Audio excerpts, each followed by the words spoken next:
Okay guys, today we're going to be learning about cell processes and energy, in particular photosynthesis and cellular respiration. You guys did your reading on this at the end of last week, which we're going to talk about more today, but this is your formal notes. So I'm going to be showing you the notes in the presentation. You have in your assignments today the cell energy notes format. Looks just like this. It follows along with the presentation that I'm going to show you, all the information you need to fill in your notes I'm going to give you. So you need to be following along and paying attention when I give you the definition of photosynthesis. You need to put it in. When we talk about the stages of photosynthesis, you need to fill in what happens at stage 1 and stage 2. So this empty note format goes right along with the notes I'm giving you. You should be filling this in as we go. Now, this is a short activity that you're going to be doing after we're done with notes. Moment, I'm plugging in my computer. Okay, so when you're entirely done with your notes based on this video, you'll be able to fill in this activity, which has the missing pieces of both photosynthesis and cellular respiration, which you are going to be copy and pasting the terms from the second page. So you're going to be copy pasting each of these bolded terms into one of these boxes because they each belong in one of these boxes, whether or not it's the label what organelle this is, or what is one of the inputs or outputs of cellular respiration or photosynthesis. You are also going to copy and paste the chemical formulas that go along with it. So there is a chemical formula that is the same as water. That should also be going in the same box where you put water. And this is for you to do after your notes. So let's get started, and let's talk about cell processes and energy. We're going to start with photosynthesis. Photosynthesis is the process by which a cell captures energy in sunlight and uses that energy in order to make food. Nearly all living things obtain their energy either directly or indirectly from the energy of sunlight captured during photosynthesis. Now I'll explain what I mean by that. So plants get this energy directly. Plants use, such as grass or the sunflower that you see there, use energy from the sun directly to make their own food. And they're called autotrophs, and that's what it means. Autotroph just means that it makes its own food. So they take that energy from the sunlight and they make their own sugars. However, a caterpillar obtains energy by eating the grass. So they get those sugars by eating the grass, which got them directly from the sun. Whereas a bird gets its energy by eating the caterpillar, which got its energy from the grass, which got its energy from the sun. So these organisms, like the bird and the caterpillar, which cannot directly make their own food and have to eat other things in order to get that energy, are called heterotrophs. So there are some that get their energy directly from the sun and some that have to eat other organisms to get that energy. But whether it's directly or indirectly, all that energy starts out from the sun. So during photosynthesis, autotrophs, which remember are organisms that make their own food, use the sun's energy to convert carbon dioxide, or CO2, and water, H2O, into oxygen, O2, and sugars, C6H12O6. This is glucose in particular. So photosynthesis, plants take in carbon dioxide and water, and they turn it into oxygen and sugar, or food. And this is what that chemical reaction looks like. So you might see this, and you are going to see this coming in the future, that when we have a chemical reaction, we write it out as a chemical equation. Anything on the left side of the equation is what goes into it. So plants are taking in CO2 and water. And then these numbers, the amounts, are not something we're going to get into too closely right now.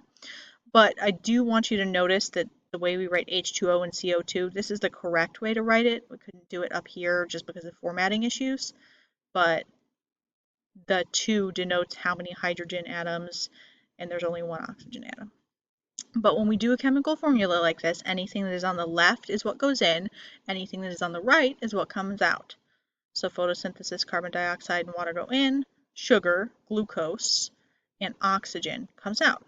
And it's telling you by putting the arrow here that sunlight is the energy that's fueling that reaction.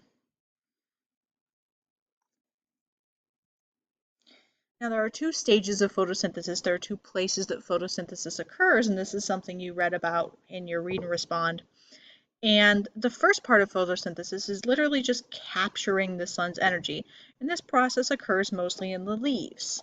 You guys learned about chloroplasts last year, and chloroplasts are in plant cells, and they are what capture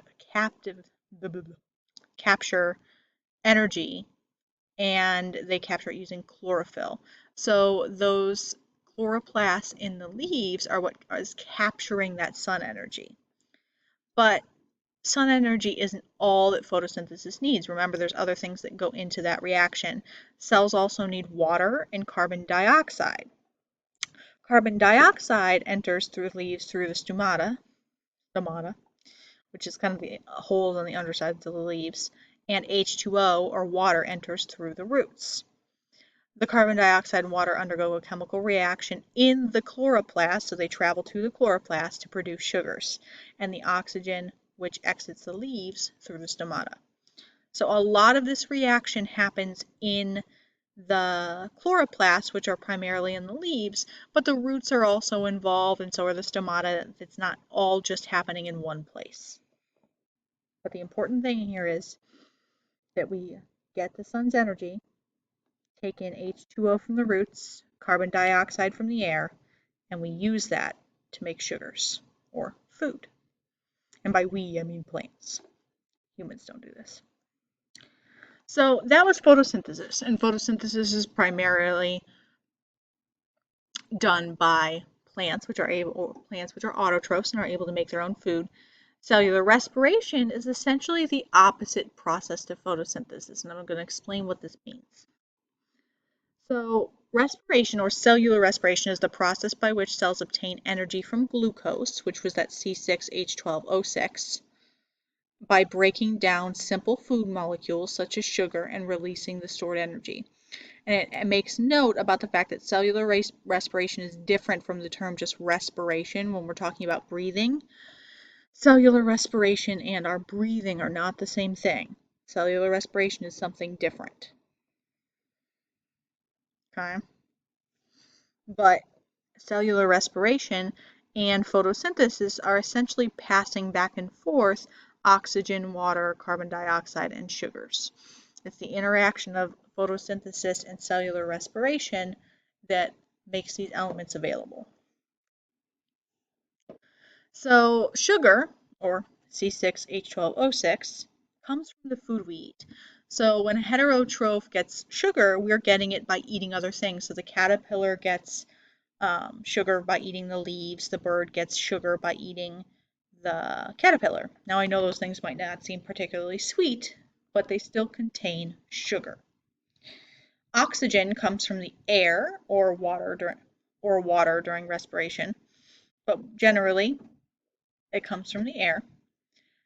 So this is our input. Remember, that's on the left side. What's going into cellular respiration is sugar and oxygen. What's going out is carbon dioxide, water, and energy. Now again, notice this equation is the exact opposite of photosynthesis. For photosynthesis, we put in carbon dioxide and water, and we use the sun's energy to create oxygen and sugar. Cellular respiration, which is what this is, takes in sugar and oxygen, breaks it down, and releases carbon dioxide, water, and energy. Another word for energy that you definitely saw when you were doing your read and respond was ATP. The way we notice that energy is ATP, and we'll talk about that a little bit more later. Just like photosynthesis, cellular respiration kind of occurs in two stages. The first is in the cytoplasm, which is that interior of the cell that holds all the other organelles. Glucose is broken down into smaller molecules. Oxygen is not involved, and only a small amount of energy is released. There's only a little bit of energy involved in that first section. But the main stage takes part in the mitochondria, which we might remember is called the powerhouse of the cell. The molecules are broken down further by chemical reactions. These chemical reactions require oxygen, or O2, to release a great deal of energy. So CO2 and H2O are also released. In most animals, these two products leave the body by exhaling. Okay, So even though cellular respiration and breathing are not the same thing, the waste products of cellular respiration, which for us are CO2 and oxygen, or CO2 and water, tend to leave our body by breathing. So we start off in the cytoplasm, we break down a little bit of molecules, get a little bit of energy, but most of it happens in the mitochondria. We are breaking down that sugar and oxygen and releasing CO2 and H2O. The other thing is fermentation. Now, fermentation is what provides energy for cells without using oxygen, so when oxygen isn't available.